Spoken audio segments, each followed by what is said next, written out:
Movies in short पेश करते हैं मूवी जिसका नाम है द स्कॉर्पियन किंग। कहानी की शुरुआत में ही हमें बताया जाता है कि यह कहानी हजारों साल पहले की है, जब इजिप्ट के पिरामिड भी नहीं बने थे और लोग कबीलों की सूरत में रहा करते थे।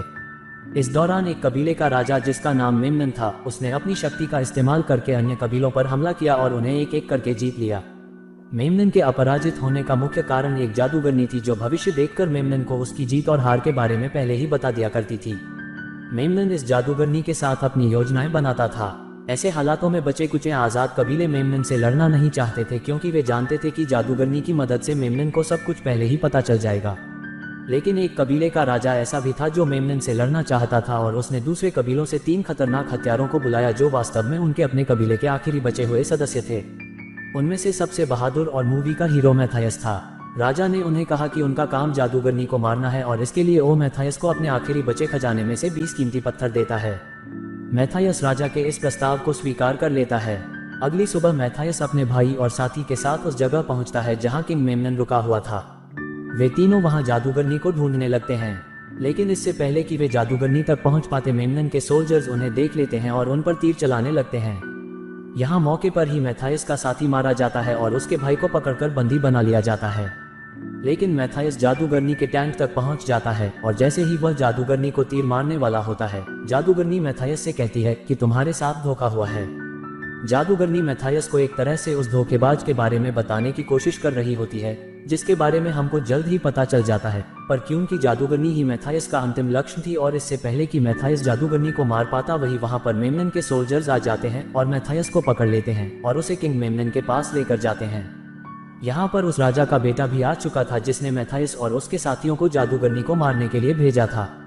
असल में राजा का बेटा यहाँ पर इसलिए आ पाया था क्योंकि उसने धोखे से अपने पिता को ही मार दिया था, और अब वह मेमनन के साथ हो गया था। यहाँ पर मेमनन मैथायस के भाई को उसकी आंखों के सामने ही मार डालता है। इसके बाद वह मैथायस को भी मारने वाला होता है, लेकिन जादूगरनी मेमनन को रोक देती है और उसे कहती है कि अगर तुमने इसे मारा तो हमारे साथ बहुत बुरा हो जाएगा।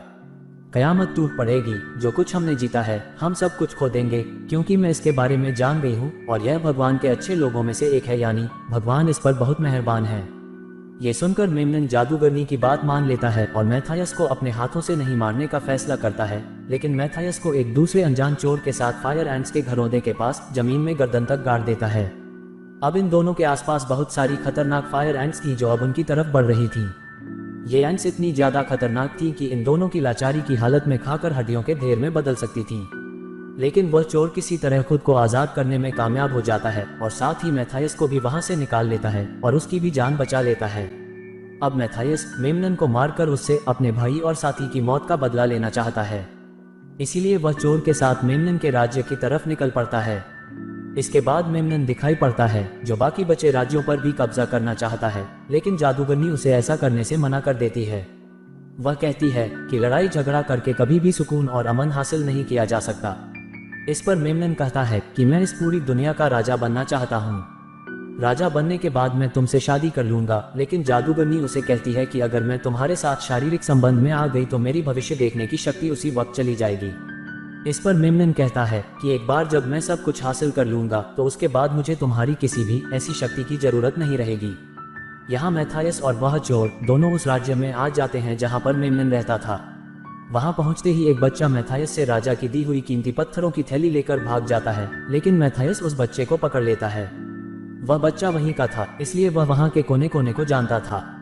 इसीलिए मेमनन एक कीमती पत्थर उस बच्चे को गिफ्ट देने के बहाने उससे महल के अंदर जाने का रास्ता पूछता है।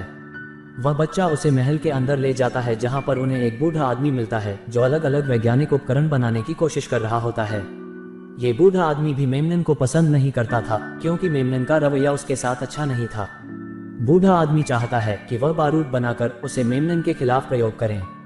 मैथायस उस बूढ़े आदमी से पूछता है कि इस समय मेमनन कहाँ पर होगा। इस पर बारूद बनाने वाला बूढ़ा आदमी उसे बताता है कि इस समय मेमनन अपनी तलवारबाजी की प्रैक्टिस कर रहा होगा। तब बच्चा मैथायस को मेमनन के उस खास जगह पर ले जाता है, लेकिन ऊपर छत पर चढ़ने से पहले मैथायस उस बच्चे को किए वायदे के मुताबिक एक कीमती पत्थर दे देता है। इसके बाद ऊपर छत पर चढ़कर बिना किसी के नजर में आए नीचे तलवारबाजी करने वाले मेमनन पर निशाना लगाने लगता है। लेकिन इससे पहले कि वह मेमनन को तीर मार पाता, मेमनन के सोल्जर उस बच्चे को पकड़कर ले आते हैं, क्योंकि उसके पास वही कीमती पत्थर पाया गया था जो मैथायस ने उसे दिया था। तब मेमनन के सोल्जर उस बच्चे को चोर समझकर उसका हाथ काटने ही वाले होते हैं। इसलिए अब मैथायस को न चाहते हुए भी मेमनन को छोड़कर उस हथियार पकड़े हुए सोल्जरों पर निशाना लगाना पड़ता है ताकि बच्चे का हाथ कटने से बच जाए। मैथायस के चलाए हुए तीर की वजह से मेमनन के सोल्जर्स का ध्यान मैथायस पर चला जाता है और अब वे उस पर तीर चलाने लगते हैं। अपनी जान बचाने के लिए मैथायस महल के एक कमरे में छत के रास्ते से कूद जाता है जहां जादूगरनी नहा रही होती है। मैथायस जादूगरनी को चाकू की नोक पर बंधक बना लेता है और महल से बाहर निकाल ले जाता है, क्योंकि वह जानता था कि जादूगरनी को ढूंढने के लिए मेमनन जरूर अपने महल से बाहर आएगा और जब वो बाहर आएगा तो वह मेमनन को मार देगा। बिना जादूगरनी के मेमनन की ताकत वैसे भी आधे से भी कम हो जानी थी और मेमनन को मारने के बाद मैथायस जादूगरनी को भी मार देने की सोच रखता था। ऐसा इसलिए था क्योंकि बाकी सारे कबीले वालों के दुख की असली वजह वही जादूगरनी ही थी। इसके बाद मैथायस मुर्दों की खाई यानी डेथ वैली से आगे बढ़ने का फैसला करता है। लेकिन रात को जब ये लोग सो रहे होते हैं तब जादूगरनी मैथायस के कब्जे से दूर भागने की कोशिश करती है। दरअसल जादूगरनी मेमनन से भी दूर भाग जाना चाहती थी, लेकिन मैथायस को जादूगरनी के भागने के बारे में पता चल जाता है और वह जादूगरनी को पकड़ लेता है। मैथायस जादूगरनी से पूछता है कि क्या वह मेमनन के पास वापस जाना चाहती है। इस पर जादूगरनी उसे बताती है कि मेमनन ने मुझे बचपन से ही बंधक बनाकर रखा हुआ था। इस पर मैथायस सवाल करता है कि तो फिर उस दिन जब मैं महल में आया था तो तुमने मेरी जान क्यों बचाई थी। जिस पर जादूगरनी कहती है क्योंकि मैं जान चुकी थी कि तुम ही हो जो मुझे मेमनन की कैद से बाहर निकाल सकते हो। ये सुनते ही मैथायस जादूगरनी को आज़ाद कर देता है और कहता है अब ये तुम्हारी मर्जी है, अगर तुम जाना चाहती हो तो जा सकती हो, लेकिन यह बाहर की दुनिया और यह खाई दोनों मुझसे ज़्यादा खतरनाक हैं। और यह सुनकर जादूगरनी जाने का इरादा बदल देती है और वहीं रुक जाती है।